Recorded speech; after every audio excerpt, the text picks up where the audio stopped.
The Women's Prize for Fiction Longlist was announced, so let's go through these books and see how many end up on my TBR. I'm Veronica, and this is the Reading Chronicles.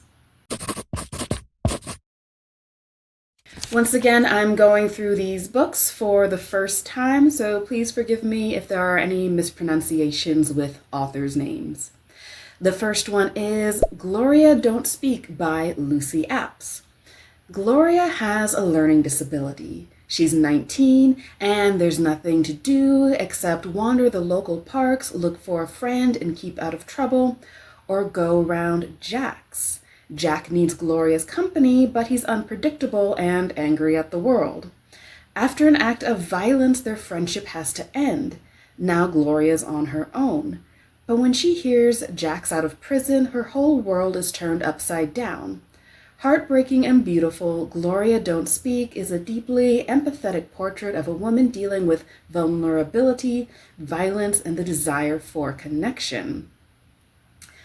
Okay, I am curious about why Jack ended up in prison, how their friendship will continue after this, and how Gloria's disability affects her relationship with Jack, or if it affects it at all, and why Jack is unpredictable and angry at the world.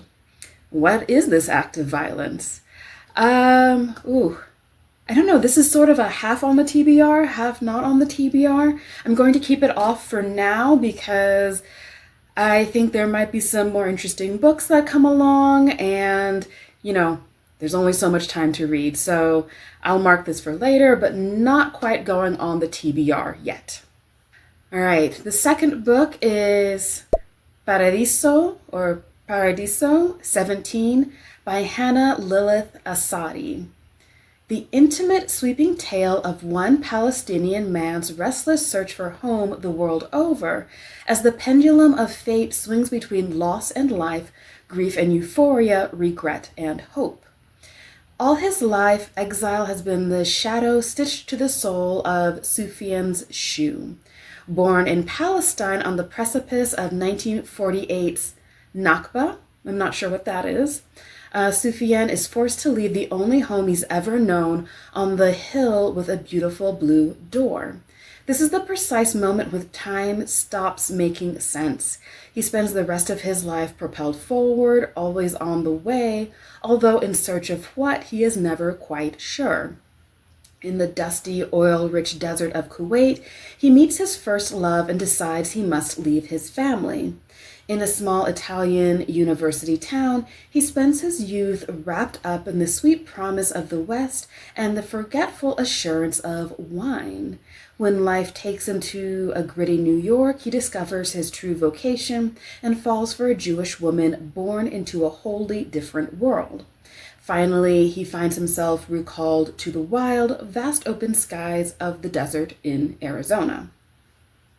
Sufyan's life spans friendships lost and maintained, a stint selling leathers at a tanner's stall, the ineffable company of cats, the freedom of the open road, the glowing pride of fatherhood, Sufi myths, prophetic dreams and visions of the afterlife, and always, always, no matter how far he chases joy, the sweet, treacherous song of a balcony urging him to fly, to fall, to fall.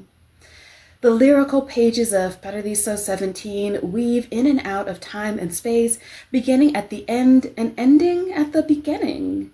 They are haunted with grief, struck through, as Dante once wrote, with the arrow that the bow of exile shoots first. And yet they throb with light, not just the light that Sufyan sees as he approaches his own end, but the brilliant light of a life lived. Like all of our dead, Sufyan still speaks. The book begins. Listen, this is his story. Okay, this seems like maybe sort of a circular narrative that Sufyan dies and yet the book starts. The connection to Dante's Paradiso obviously catches my eye. I haven't read the Paradiso. I have read the Inferno. I think I've read a little bit of the Purgatorio, but I never got through the entire comedy, Divine Comedy. But I don't know, maybe this will be somewhat of a little retelling of the Paradiso. Do I need to read that first? I don't know. I probably won't.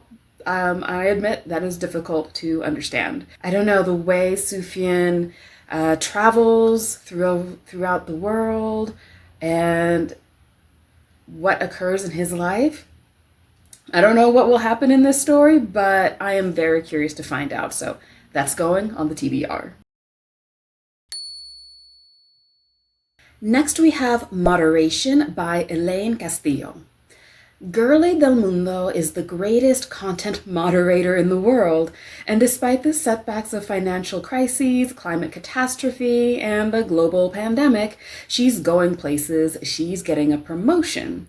Now, thanks to her parent company, Paragon's purchase of Fairground, the world's preeminent virtual reality content provider, she's on the way to becoming an elite VR moderator, playing in the big leagues, and if her enthusiastic bosses are to be believed, moderating the next stage of human interaction.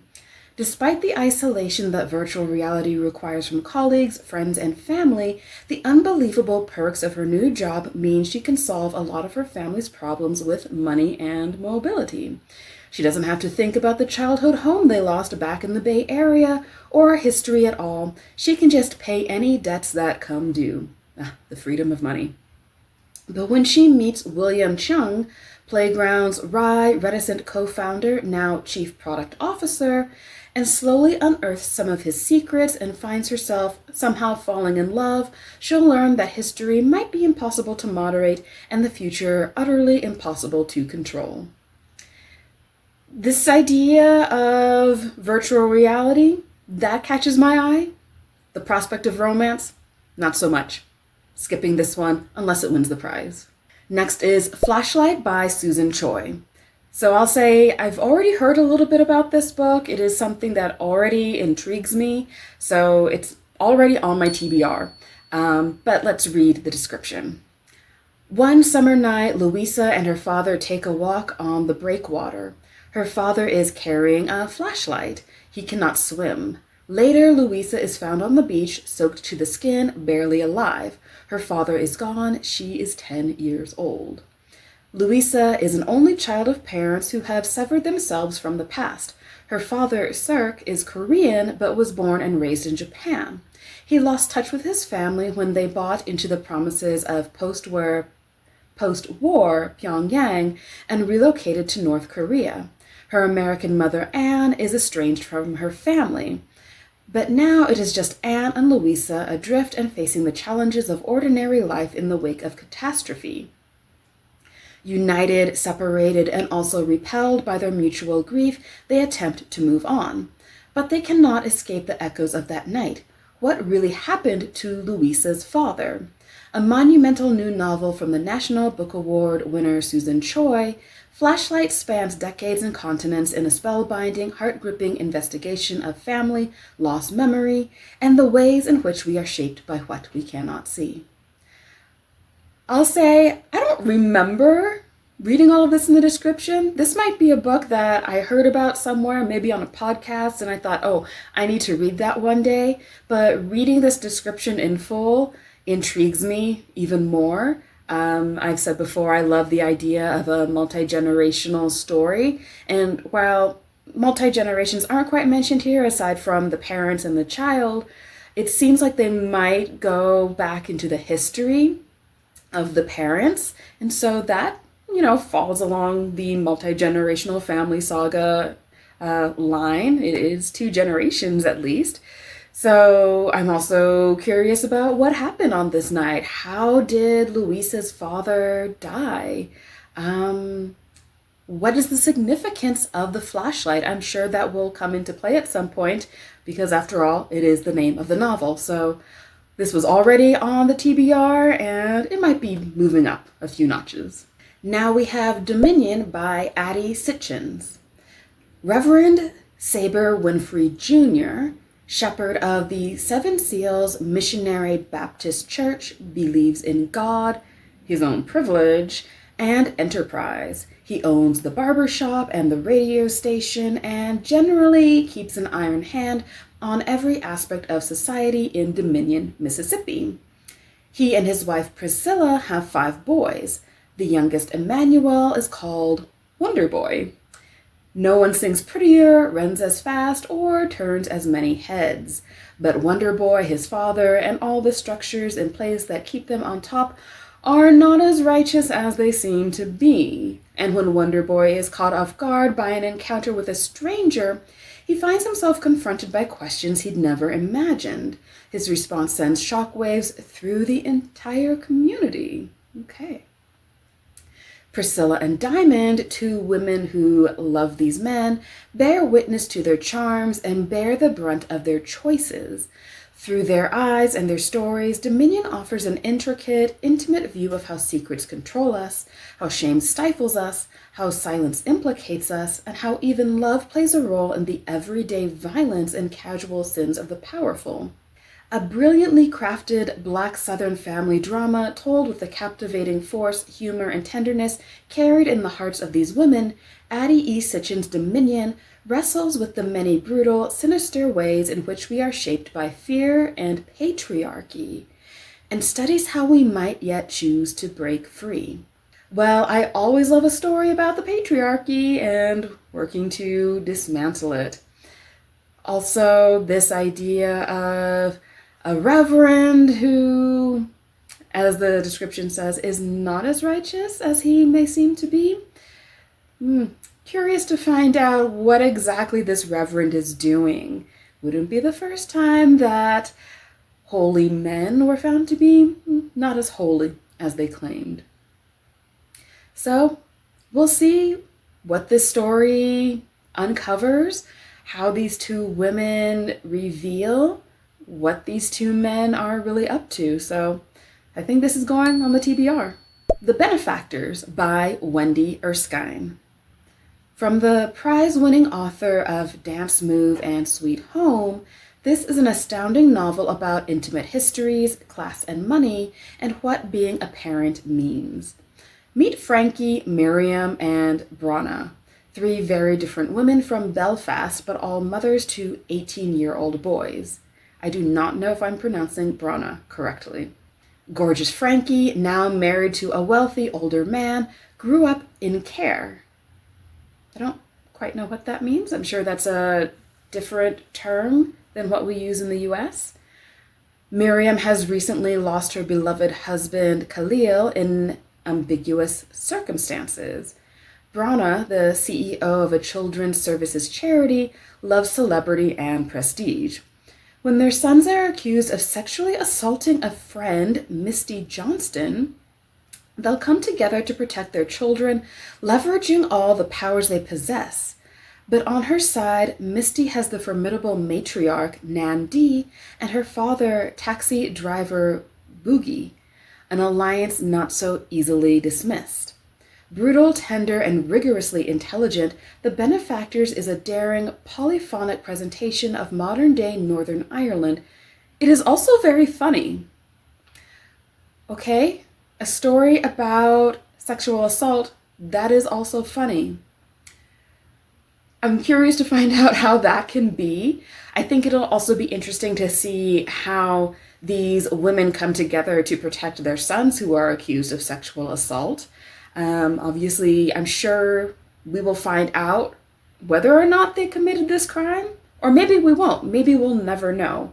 But the idea of how women come together to protect the supposed, alleged crimes of men against women, I think will be something that will be interesting to see. It'll be interesting to see how that's broken down.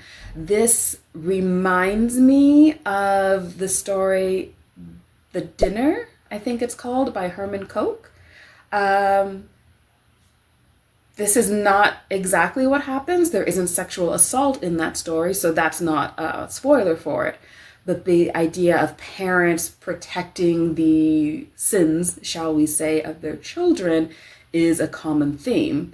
So, I think I'm going to have to find out what these children actually did and how these women go about protecting them, how they feel about protecting them in their alleged crime against another woman. So I think it's going to have to go on the TBR. Number 7 on the long list is The Correspondent by Virginia Evans. Imagine the letters one has sent out into the world. The letters received back in turn are like the pieces of a magnificent puzzle. Isn't there something wonderful in that, to think that a story of one's life is preserved in some way, that this very letter may one day mean something, even if it is a very small thing to someone? Filled with knowledge that only comes from a life fully lived, The Correspondent is a gem of a novel about the power of finding solace in literature and connection with people we might never meet in person. It is about the hubris of youth and the wisdom of old age and the mistakes and acts of kindness that occur during a lifetime. Sybil Van Antwerp has throughout her life used letters to make sense of the world and her place in it. Most mornings, around 10:30, Sybil sits down to write letters to her brother, to her best friend, to the president of the university who will not allow her to audit a class she desperately wants to take, to Joan Didion and Larry McMurtry, to tell them what she thinks of their latest books, and to one person to whom she writes often yet never sends the letter. Sybil expects her world to go on as it always has. A mother, grandmother, wife, divorcee, distinguished lawyer, she has lived a very full life. But when letters from someone in her past force her to examine one of the most painful periods of her life, she realizes that the letter she has been writing over the years needs to be read, and that she cannot move forward until she finds it in her heart to offer forgiveness. Sybil Van Antwerp's life of letters might be a very small thing, but she also might be one of the most memorable characters you will ever read. Bold claim at the end right there. I'll be honest, I am not really a fan of reading books about writing and about books. I know that puts me very much in the minority of readers.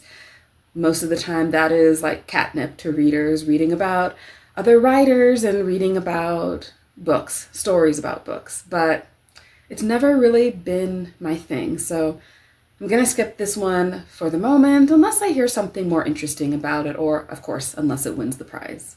Next is The Mercy Step by Marcia Hutchinson. A precocious Mercy makes her reluctant entrance into the world, torn from the warm embrace of her mother's womb to a chaotic household that seems to have no place for her. Her siblings do not understand her, her mother's attention is given to the church, and the entire family lives at the whims of her father's quick temper. Left to herself, Mercy finds solace in books, her imagination, and the quiet comfort of her faithful toy, Dolly. But escapism has its limits, and as the grip of family, faith, and fear threatens to close in, Mercy learns she must act if she wants a different future, one where she is seen, heard, and her family set free. The Mercy Step is a sharply witted and tender portrait of a young girl's quiet rebellion and her refusal to be broken. This is another one that is sort of half on the TBR, half off for me. I don't quite know if this will appeal to me in the way that other stories about family appeal to me. So I'm thinking about The Names by Florence Knapp, that was about the workings of a family. That was interesting because it took 3 different paths depending on 3 different choices that the mother had for naming her son. So that was a little bit different than the standard family drama. I don't know if this story will offer something more. Obviously, it being nominated for this prize or put on the long list for this prize probably means that it's a little bit different than your typical family story. But I don't know if the description quite captures me enough to put it on the TBR, so for now I think I'll leave it off, but it's something that I might come back to in the future. Next we have The Others by Sheena Kalayil. I hope I said that correctly. Secrets, Lies, and Love as the DDR collapses. It is 1989, and in a small Baltic city in East Germany, the Demokratische Republic, probably mangled that second word. 3 young people from vastly different backgrounds become friends. Armando is a factory worker from Mozambique, Lolita is a medical student from India, and Theo is an East Berliner who dreams of being a writer. When Armando and Lolita make a grisly discovery, they find themselves caught up in the politics of Theo's homeland more than ever before. While a quiet revolution sweeps through Eastern Europe and the Berlin Wall teeters, the 3 find themselves entangled in a poignant love triangle which threatens their futures. As the world order shifts, their 3 lives are bound together in a web of love, lies, and fears, leaving each irrevocably changed. Initially, this idea of a grisly discovery caught my eye, but a love triangle? No thank you. Not interested. I hope I don't have to read this book if it wins the prize. Kingfisher by Rozie Kelly. She smelled like jasmine. No, not exactly. She smelled like the earth beneath a jasmine plant on a hot day. Most of us are poets, she said. It's just a question of how it comes out. When a creative writing academic becomes infatuated with his colleague, the poet, it is not long before it begins to threaten his relationship with his partner, Michael. Michael is beautiful. Michael is safe.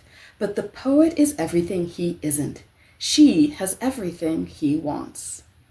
While he writes about steel and sex, she dreams about the movements of swallows. While he tends to his budding career, she writes from her big white house in the woods. As he slips between his old life and his new one, his fixation grows into something more powerful.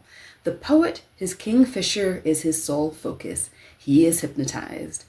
But when simultaneous illnesses threaten to destroy the precarious reality he clings to, he's forced to question what he can and cannot take from someone. This is a novel about grief, power, and desire, and the tangles in between that make up a life. All right, again, we have writing, we have romance. Not quite my thing. I know it's not a romance story, it's not the romance genre, so it might not quite have the elements that I typically don't like.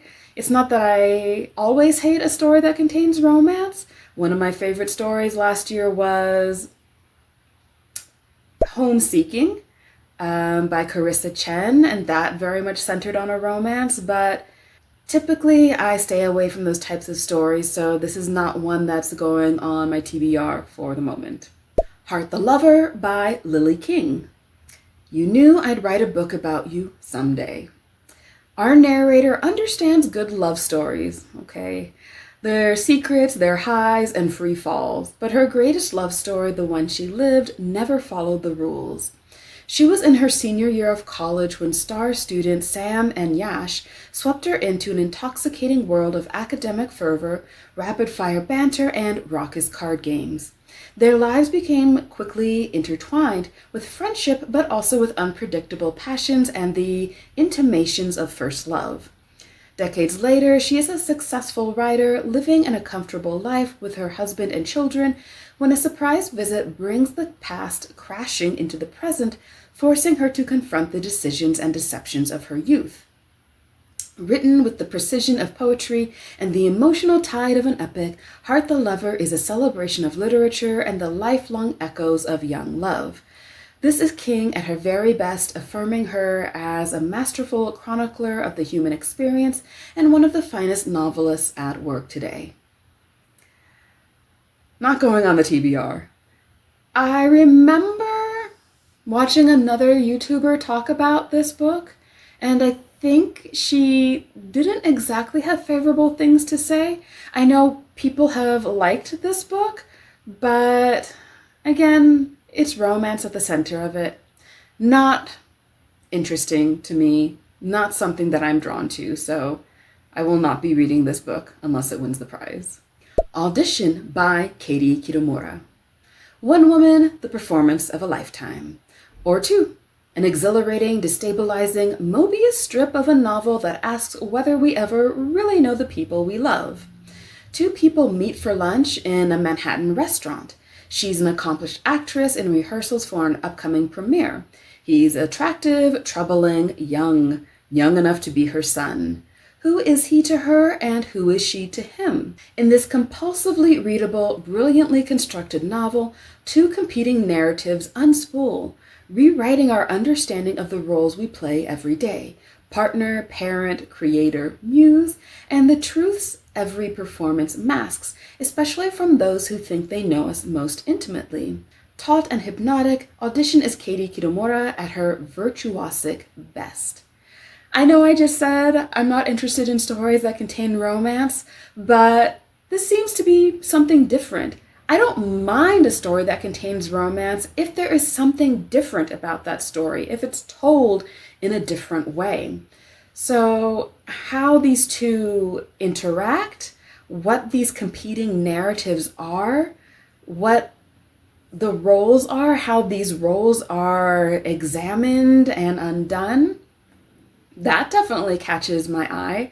I'll admit, this was already on my TBR. I read A Separation, also by Katie Kitamura, before, and I liked the way that, yes, the story was about the unraveling of a marriage, but it was told in a mysterious way. You didn't quite know what was happening, except that this woman went to go find her husband who had gone missing in Greece, I believe it was, but it wasn't quite known that she had already planned to leave her husband. So I think Kitamura has a way of telling stories that are unusual. And that, for me, takes what could be a typical romance story to something more, to something that I definitely want to read. So already on the TBR and staying on the TBR. Number 13 is A Guardian and a Thief by Megha Majumdar. All right, this is already on my hold list at the library. I've been waiting for probably 2 months to get it. It's very popular. Hopefully I'll get it soon. Already on the TBR, as you can see. But let's read the description. In a near future Kolkata, Ma, her 2-year-old daughter, and her elderly father are just days from leaving the collapsing city behind to join Ma's husband in Ann Arbor, Michigan. After procuring long-awaited visas from the consulate, they pack their bags for the flight to America. But in the morning, they awaken to discover that Ma's purse, containing their treasured immigration documents, has been stolen. Set over the course of 1 week, A Guardian and a Thief tells two stories: the story of Ma's frantic search for the thief while keeping hunger at bay during a worsening food shortage, and the story of Boomba, the thief, whose desperation to care for his family drives him to commit a series of escalating crimes whose consequences he cannot fathom. With stunning control and command, Megha Majumdar paints a kaleidoscopic portrait of two families, each operating from a place of ferocious love and undefeated hope, each discovering how far they will go to secure their children's future as they stave off encroaching catastrophe. A masterful new work from one of the most exciting voices of her generation. I love this idea of the story being told from two perspectives. I love a multi-perspective story. I know that's something that not every reader likes, but I really like how we get to see two events from two people's points of view. I think it adds a lot more to a story, and I don't know, I really enjoy seeing how we get to understand one story in different ways. I'll also say that this story or this novel, this author caught my eye. I was having a conversation with a friend who is South Asian, and she was wondering where we can find more South Asian writers, modern South Asian writers. And when I saw this was getting a lot of attention, I really wanted to read it, and I want to know if I can recommend it to her. So hopefully I will get to read it soon, but Yeah, already on the TBR. Wild Dark Shore by Charlotte McConaghy. A family on a remote island. A mysterious woman washed ashore. A storm gathering force. Dominic Salt and his 3 children are caretakers of Shearwater, a tiny, weather-lashed island that is home to the world's largest sea bank. As Shearwater risks being lost to rising sea levels, the island's researchers have fled and only the Salts remain. Until, during the worst storm in living memory, a stranger washes ashore. The family nurse the woman, Rowan, back to strength, but it seems she isn't telling the whole truth about why she's there. And when Rowan stumbles upon the sabotaged radios and a recently dug grave, she realizes that she's not the only one on the island with a secret. A novel of breathtaking twists and dizzying beauty, Wild Dark Shore is about the impossible choices we make to protect the people we love. All right, I have heard on some book podcasts that this has been the #1 book that some people have read for the year that they read it. So I guess that was last year that it came out. But I read Migrations, I think is the name of McConaghy's first novel. And I didn't like it. Like, it was fine. I didn't hate it by any means. But I just was never really drawn into it. I didn't connect with it the way that so many other people talk about finding it such an intriguing novel. It was just fine to me. So I don't have much interest in reading Wild Dark Shore. Reading a little bit more of the description does kind of catch my eye. This idea of the sabotaged radios in a recently dug grave. Like, what does that mean? What has happened on this island? It's sort of this, I just rewatched Lost, so Mystery Island. What is this Mystery Island and what's happening here? But still, based on my previous reading of Migrations, I'm not adding this to my TBR unless it wins the prize, so skipping this one. Unless, I don't know, tell me, should I read it? Is it worth it? We'll see. The Best of Everything by Kit de Waal. Paulette's the kind of woman who likes the future all mapped out. The wedding to Denton, the Caribbean honeymoon, the gingham quilt on the baby's crib. Until one morning, Garfield, Denton's friend, arrives at her door with the news that Denton won't be coming around anymore, that there won't be time for her to say goodbye. Somehow Garfield finds his way into her bed, and sooner than anyone can believe there is a baby. And suddenly, giving Bird, her son, the best of everything is what gives Paulette's life meaning. So why is it another little boy, Nellie, who keeps Paulette awake at night? Nellie, who's being raised a few streets away with no sign of a mum. Surely Paulette is the last person who should be getting tangled up in any of that. A tender celebration of kindness and its power to change lives, The Best of Everything is one of the most beautiful and uplifting novels you'll read this year. Interesting. So what is happening with Paulette's engagement to Denton? Why won't Denton be coming around anymore? Why is Paulette obsessed with this other boy, Nellie? Family novels, again, not really my kind of thing, but, I don't know. I am super intrigued about what's happening here, so it's going on the TBR. We'll find out what happens with Paulette and these people she's involved with. And the last book on the long list is A Beast Slinks Towards Beijing by Alice Evelyn Yang.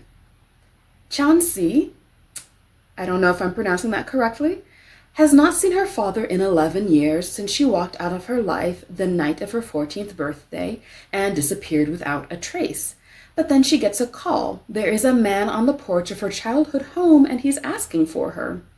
This man isn't the Ba Chansi remembers. He is much older, more fragile, and worst of all, haunted by a half-forgotten prophecy. While Chansi wrestles with what she owes this near stranger, Bob begins telling stories of his past, from his bloody days as a Red Guard during the Cultural Revolution to his mother's youth under Japanese occupation, He circles around the prophecy he came to deliver. Chansey has always longed to know more about her family history, but as Baal reveals a past far darker than she could have imagined, she finds herself plagued by strange visions. Fox spirits trail her on her evening commute, a terrifying jackalope stalks her nightmares, and the looming prophecy slinks ever closer. Spanning decades and continents, A Beast Slinks Towards Beijing is a dark, magical, realist family saga, you've got me, that moves through the Japanese occupation of Manchuria, the Cultural Revolution, and the present day to explore the effects of intergenerational trauma, the legacy of colonialism, and inescapability of fate in stunningly rendered folklore. All right, intergenerations, magical realism, a family saga. You're speaking my language here. So yeah, going on the TBR. This sort of reminds me of some of the Latin American magical realist family sagas that I've read, like The House of the Spirits by Isabel Allende. Obviously, Gabriel Garcia Marquez has the market on this type of story. I think we can say he invented it, or at least popularized it. I don't know if he was the first one to do it, but he is certainly the one we remember for doing it. So yeah, I am super eager to read this story. I don't know. I hope it wins. I hope that can be my excuse to read it sooner rather than letting it languish on my TBR for years. We'll see. I hope it delivers everything that it promises.